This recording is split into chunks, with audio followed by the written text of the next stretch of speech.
Isang tao lamang, Ginoong Pangulo, ang nasa likod ng script at sarswelang ito. Ang pangalan niya ay matagal nang bulong-bulungan sa bawat sulok ng bansa. Pero ngayon, unti-unti nang sinisigaw ng taong bayan. Martin Romualdez. Kapag ka nagturo ka ng daliri kanino man, may tatlong daliring nakaturo pabalik palagi sa iyo. Hindi ba nakapagtataka?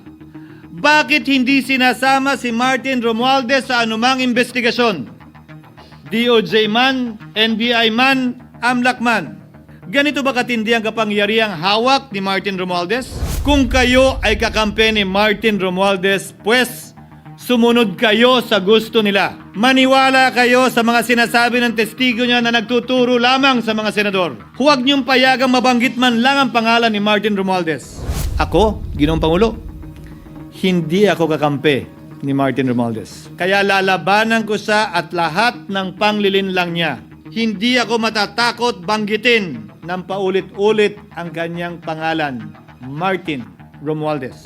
Kung nais po niyong makulong ang tunay na may kasalanan, punitin natin ang script ni Martin Romualdez. Huwag maniwala sa sarswela na nilalako ni Martin Romualdez. Senator Francis Escudero is recognized.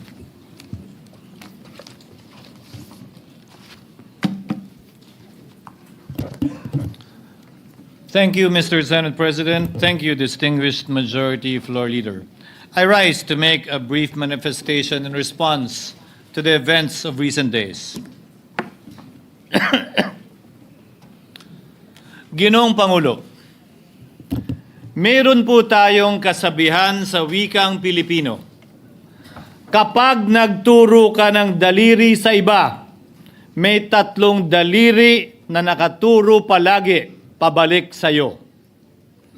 Sa mga nakaraang linggo, malinaw na nililihis ang galit ng taong bayan tungkol sa mga ghost at substandard flood control projects mula sa mga totoong may kasalanan patungo sa Senado at sa ilang mga miyembro nito. Tila pilit na ginagawang panakipbutas, ika nga at fall guy, at diversyon ang mga senador palayo sa Kamara at sa mga tunay na may sala. Klarong-klaro po ang script nito. Ipitin ang tatlong dating DPWH officials, pakantahin sa kanila, mema banggit lang na senador, habang pinagtatakpan ang mga congressman na tunay nakasabwat nila sa mga lugar na ginagalawan nila. Simple ang patunay dito. Kapanipaniwala ba na wala silang kinausap na kahit isang congressman nakaupo na totoong may hawak ng mga distrito sa lugar na ginalawan nila sa hinaba-haba ng testimonya nila dito o sa Kamara? Banggit sila ng banggit, name drop sila ng name drop ng pangalan ng senador. Maski na klaro naman kung inyong papakinggan na wala silang masabing direktang nakausap o binigyan ng anuman. Lahat ito para lamang ipako ang mga senador sa media at sa publiko at ilayo ang atensyon sa Kamara at mga congressman. Bakit nga ba? Dahil tila mas malaking isda, ika nga, mas mataas, mas kilala ang mga senador kumpara sa congressman? Umaasa sila na maiibsan ang galit ng tao sa kanilang mga anomalya ukol sa flood control at tuluyan na silang makakatakas mula sa anumang pananagutan. Isang tao lamang, Ginoong Pangulo, ang nasa likod ng script at sarswelang ito. Siya ang dahilan ng kaguluhan, pagkakaaway-away, pagkakawatak-watak na ngayon yumayanig sa ating bayan, maprotektahan lamang ang sarili niya. Ang pangalan niya ay matagal nang bulong-bulungan sa bawat sulok ng bansa, pero ngayon, unti-unti nang sinisigaw ng taong bayan.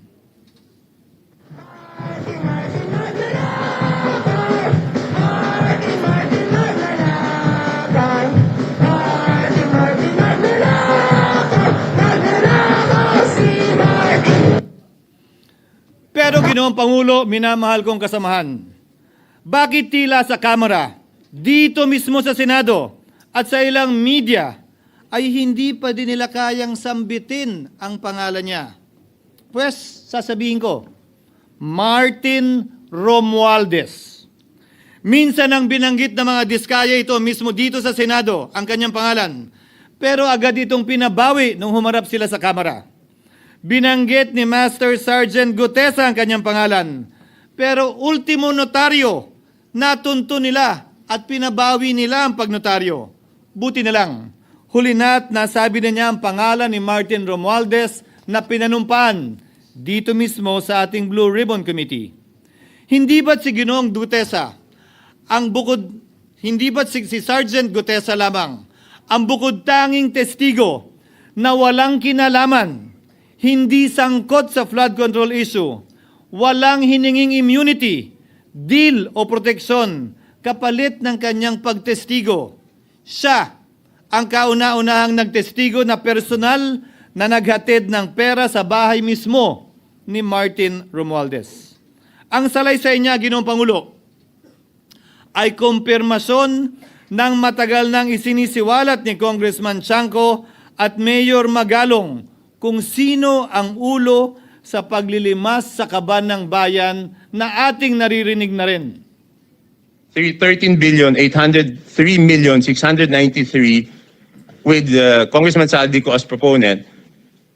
For the record, ang binabanggit po nating Representative Elizalde, siya po yung chairman ng House Appropriations Committee. Walang kaduda-duda yan.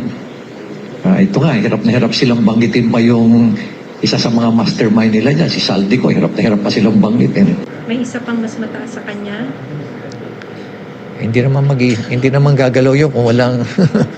Siyempre, hindi naman gagalaw yun kung walang pahintulot yung mas mataas sa kanya. Just the House Speaker.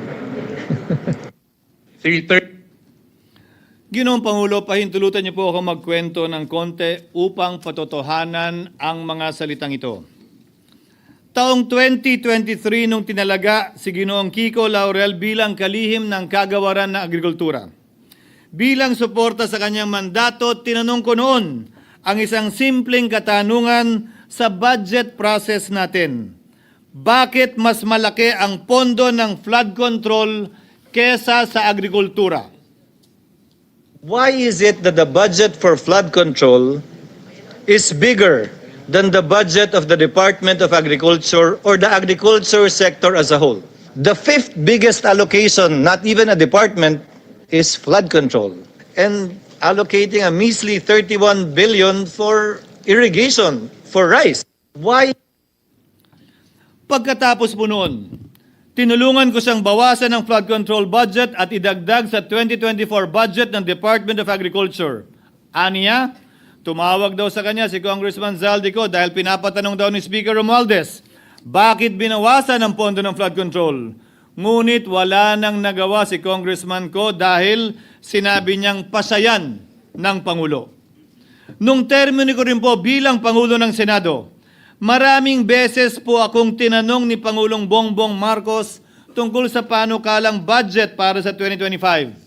Sinabi ko po sa kanya ang buo at tapat na katotohanan para malaman po niya ang tunay na larawan at sitwasyon ng pambansang budget para sa taong yon.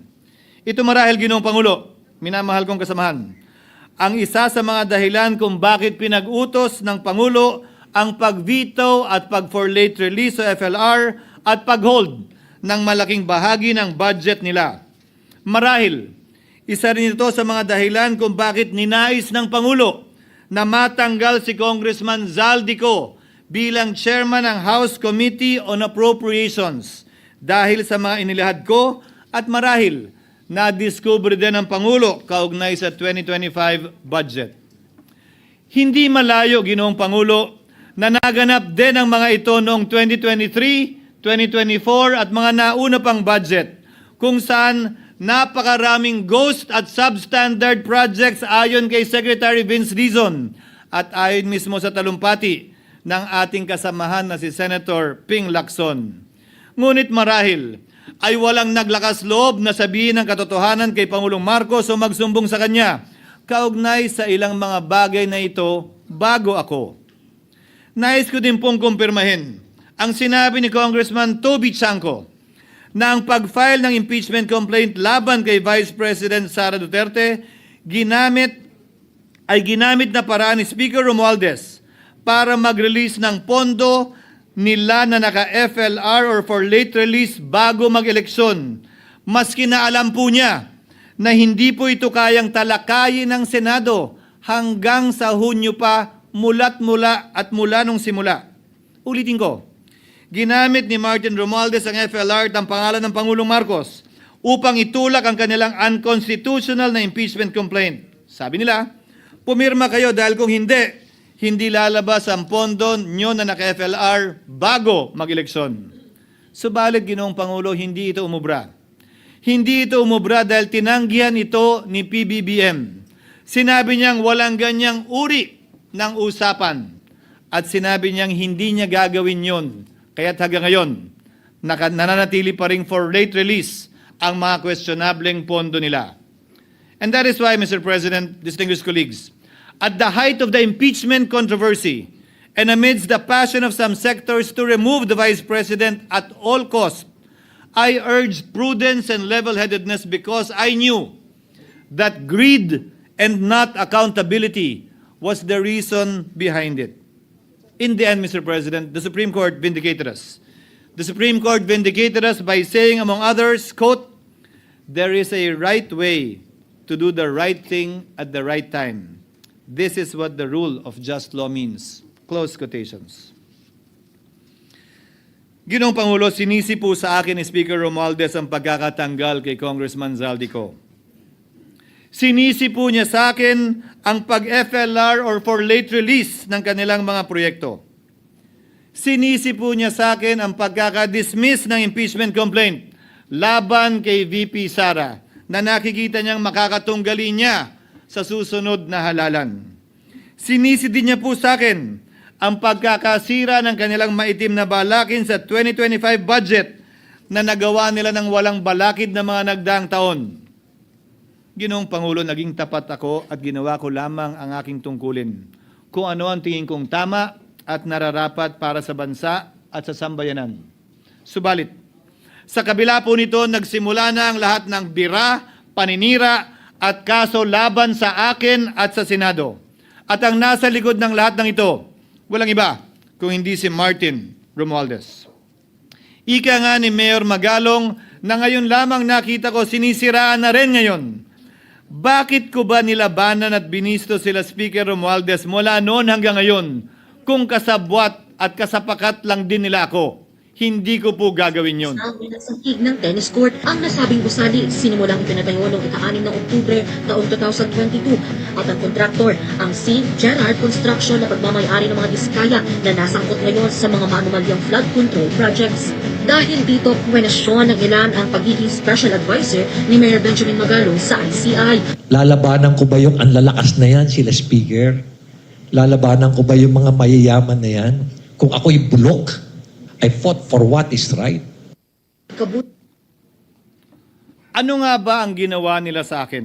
Una, hinalungkat ang isyo ng campaign contribution na tinanggap ko mula sa isang individual na may-ari ng kumpanyang nakakuha ng kontrata sa gobyerno. Inipit niya ang budget ng COMELEC sa Kamara dahil dito at binusisi ang di umano kaso kong ito.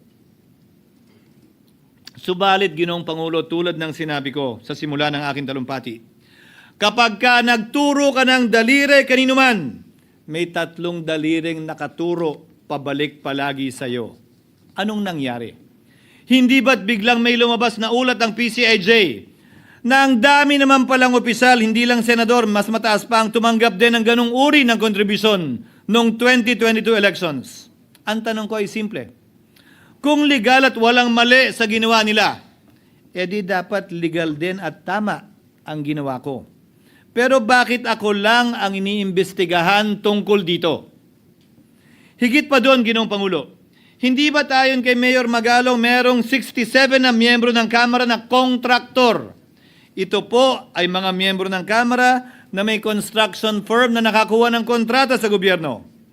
Kung bawal talaga ito, ibig sabihin ba niyan, bawal na nilang gastusin ang sarili nilang pera para sa kanilang sariling kandidatura? Bakit hindi din binubusisi yun? Bakit hindi inaalam yun? Ako lang talaga?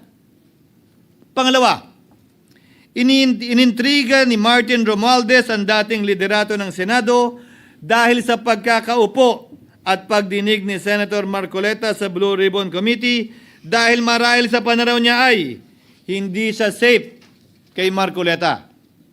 Ngunit, Ginoong Pangulo, sa hindi niya inaasahang pagkakataon, nung araw ding yun, nagsalita ang mga diskaya, pinangalanan ng 17 congressman na kasosyo niya, kabilang ang pagbanggit na naman ng pangalan ni Martin Romualdez.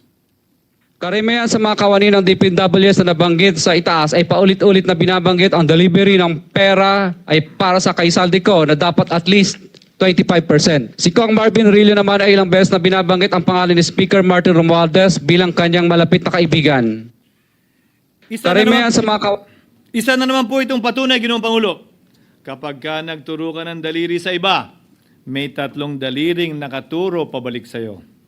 Pangatlo, sa pagdinig ng Blue Ribbon Committee kung saan niname drop ako ni Yusek Bernardo, bagaman inamin niyang personal na mismo na hindi niya rekta kung nakausap o binigyan ng anuman, bigla namang tumestigo si retired Master Sergeant Gutesa at muling pinangalanan si Martin Romualdez na hinahatiran daw niya ng pera sa mismong bahay nito.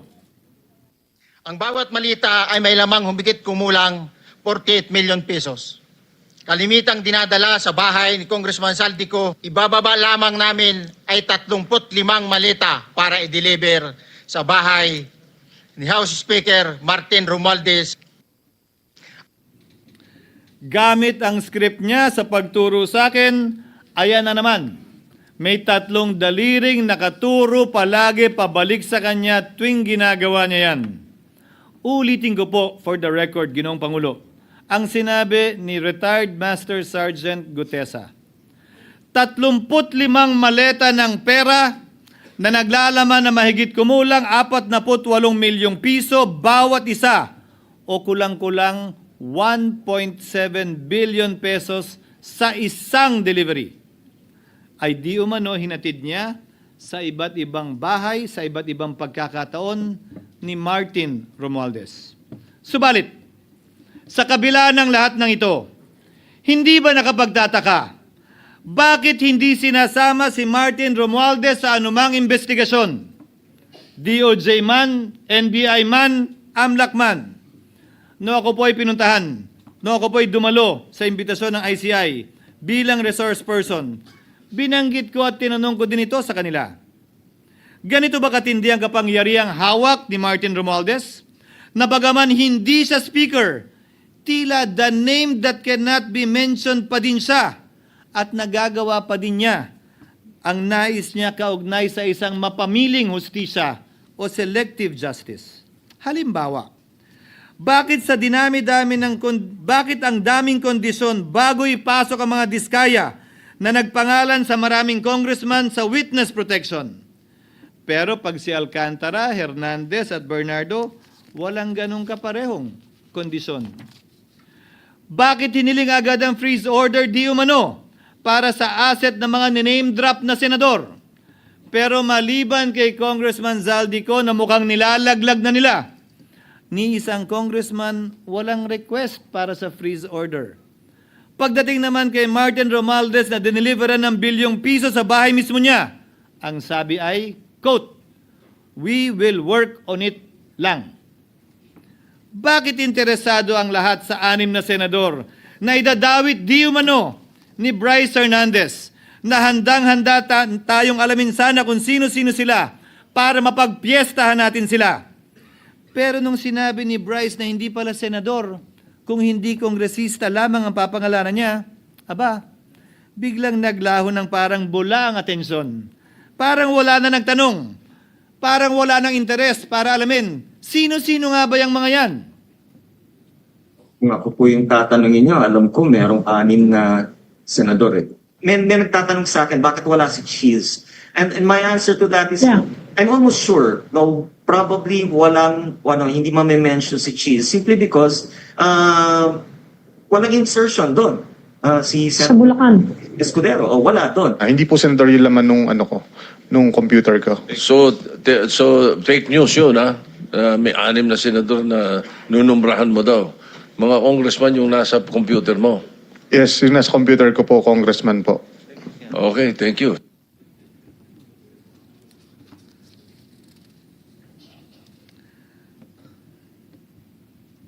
Nagkataon lang ba, Ginoong Pangulo, na ang mga nakaupong senador na dinidiinan sa ngayon ay ang dating Pangulo, dating pro tem, dating punong mayoriya ng Senado, na lahat nagkataon din lang ba na bumoto kontra sa depektibong impeachment ni Vice President Duterte o talagang tinumbok lang kami?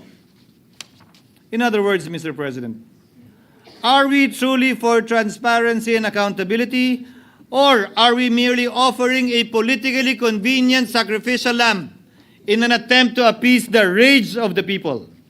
What is painful, Mr. President, is that along the way, reputations have been disparaged and tarnished. Innocent persons have been implicated, and the Senate is slowly but surely being destroyed.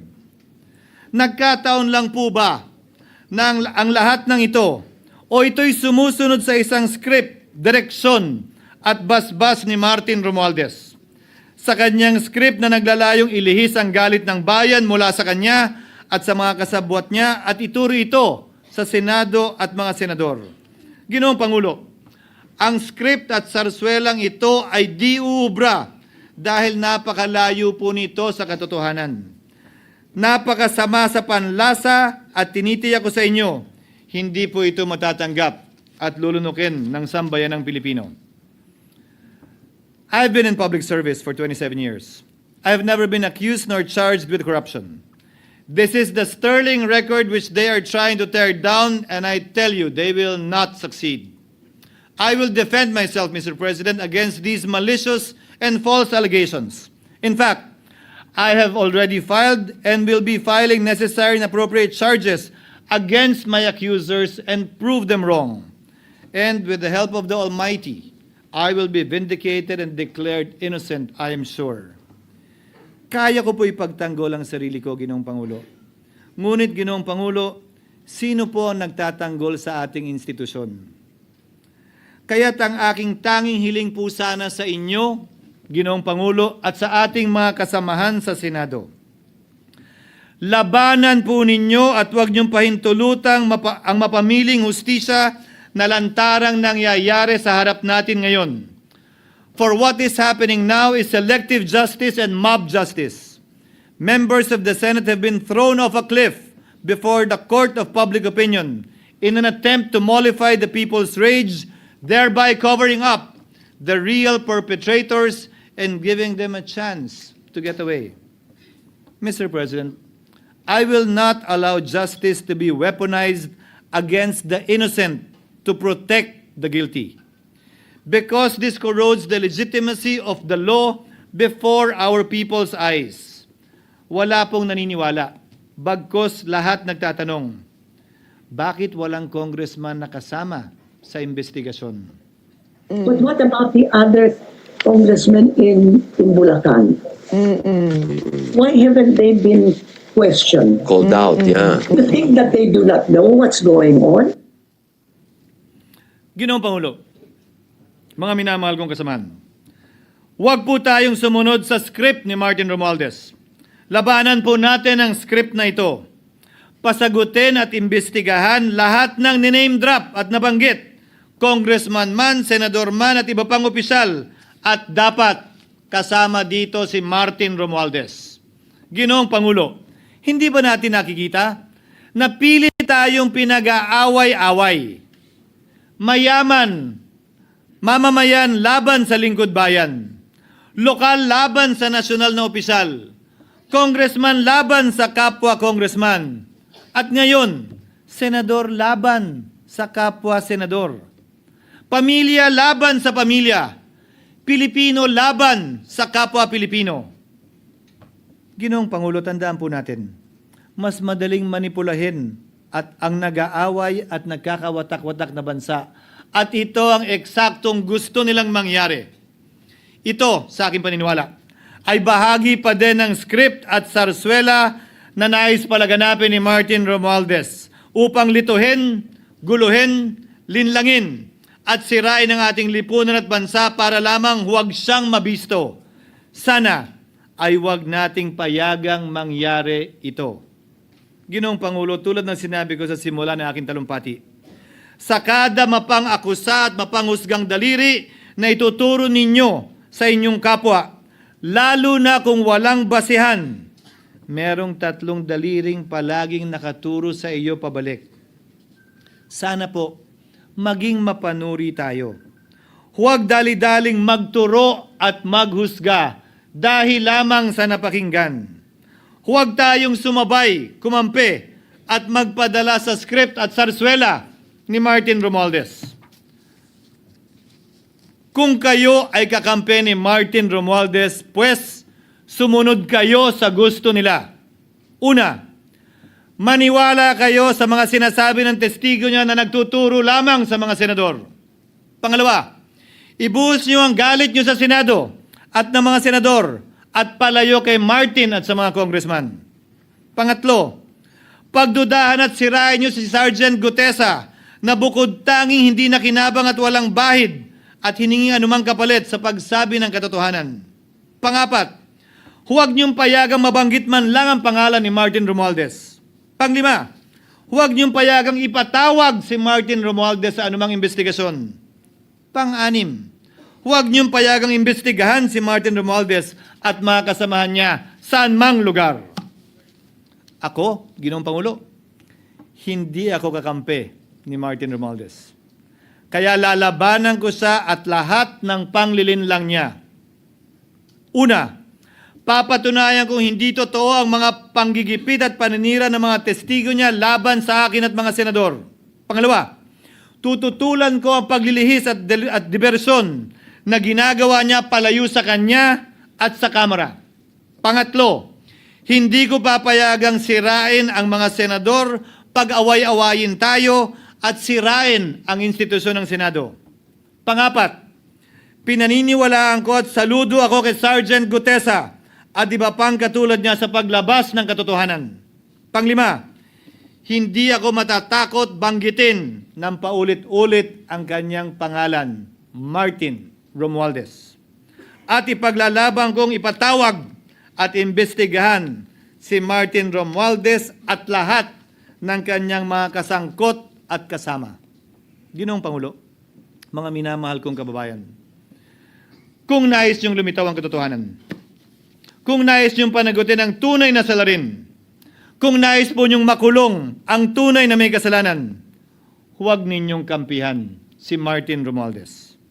Punitin natin ang script ni Martin Romualdez. At higit sa lahat, huwag magpadala, huwag sabayan, huwag maniwala sa sarswela na nilalako ni Martin Romualdez. Maraming salamat po, Ginoong Pangulo, at magandang hapon po sa ating lahat. Thank you, Senator Francis Chis Escudero.